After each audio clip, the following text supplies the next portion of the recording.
their hearts and prayers. And while farming was in Jimmy's blood, in Jimmy Carter's blood, his heart was in politics. As Doug Richards reports, it didn't take long for Carter to learn that politics can be a corrupt profession. This is good barbecue, isn't it? In 1962, a stylish and progressive Augusta Democrat named Carl Sanders was plotting a run for governor of Georgia. Meanwhile, in South Georgia, another Democrat was plotting his first run for political office. Jimmy Carter had his eye on the state Senate. The reason he got into that race in '62 was, by that point, you knew Carl Sanders was going to be the next governor. It was a fresh face, kind of Kennedy-esque, was the way Sanders was often described. And Carter says he wanted to be part of that. He thought that would be exciting to go to the legislature at that time. And when the 1962 election came around, there was a threat of closing the public school system if one classroom was integrated. In fact, our #1 candidate for governor, Ernest Vandiver, who was a very fine man, would hold up one finger and said, "No, not one." So I thought, in my idealistic way, I would go to the Senate and protect the public school system from closing down and let them be racially integrated. And so that's why I ran for the Senate. But Carter's first political race got caught in the crosshairs of a corrupt political kingpin from Quitman County named Joe Hearst.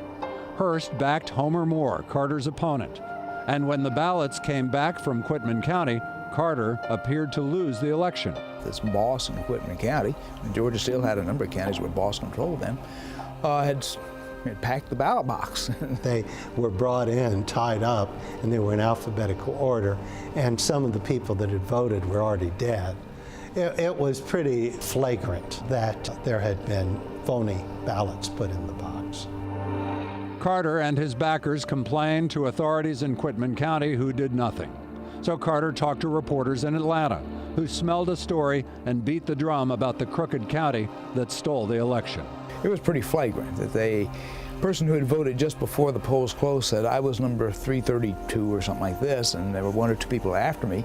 And yet when they counted the ballots, there were over 420 of them. So, yeah. Hearst eventually went to prison while Jimmy Carter went to Atlanta and took his seat in the state Senate. He became known as a detail-oriented freshman who backed education funding but otherwise kept his head down. 2 years later, he won re-election unopposed.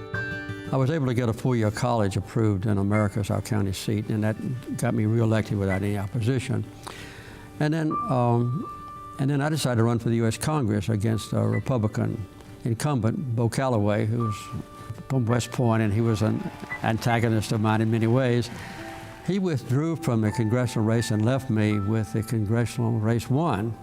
I decided he wanted to run for governor. I decided to run for governor against Calloway, so I ran for governor in '66 and lost. And against Lester Maddox. And against Lester Maddox.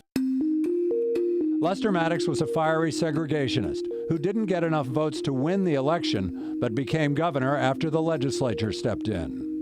Carter went back to Plains and plotted to run for governor again. It was a race that shook the state in 1970. It was a very ugly race. Carter's opponent was former Governor Carl Sanders, who had established himself as an integrationist at a time when racial politics were still incendiary in Georgia and in much of the South.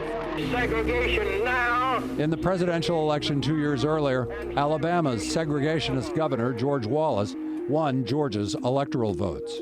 And so in 1970, when Carter runs for governor, he runs as the Wallace candidate. He runs saying, if I'm elected governor, I'll invite George Wallace to come over. I'll put him up in the governor's mansion. Now, was Carter running as the Wallace candidate, or did he pay lip service to Wallace just enough to try to win some votes from those type of folks?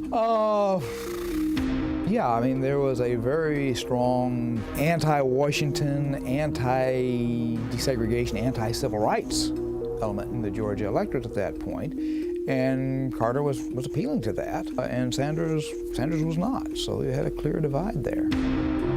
That year, leaflets circulated linking Carl Sanders with African Americans, including Martin Luther King Jr. Carter's campaign denied producing them. In 2014, Judy Woodruff asked President Carter about the 1970 race. You didn't run as a segregationist, certainly, but you sent some signals that you were welcoming to people who were in favor of segregation. Well, the vast majority of Georgian voters were in favor of segregation, and I didn't want to say anybody who has been a segregationist don't vote for me. So I was searching for votes among all the people of Georgia, whether they were integrationists, which were very rare back in those days, or the vast majority who were basically segregationists, yes. But I never appealed in any way to racial animosity or racial segregation in my campaign. I, Jimmy Carter, do solemnly swear. And I expressed my views quite clearly on Inauguration Day. I say to you quite frankly that the time for racial discrimination is over. Carter's inauguration speech stunned his listeners. But that speech, as well as his 4 years as governor, gave him a reputation as a new kind of Southern politician. President Carter told me one time the best job he ever had was governor of Georgia. He always revered the time he was governor. He made a lot of changes when he was governor. Reorganized the state, zero-based budgeting, all these things that are buzzwords today first came from Jimmy Carter when he was governor of the state. It was very progressive. It was a reputation that took root nationally in the 1970s.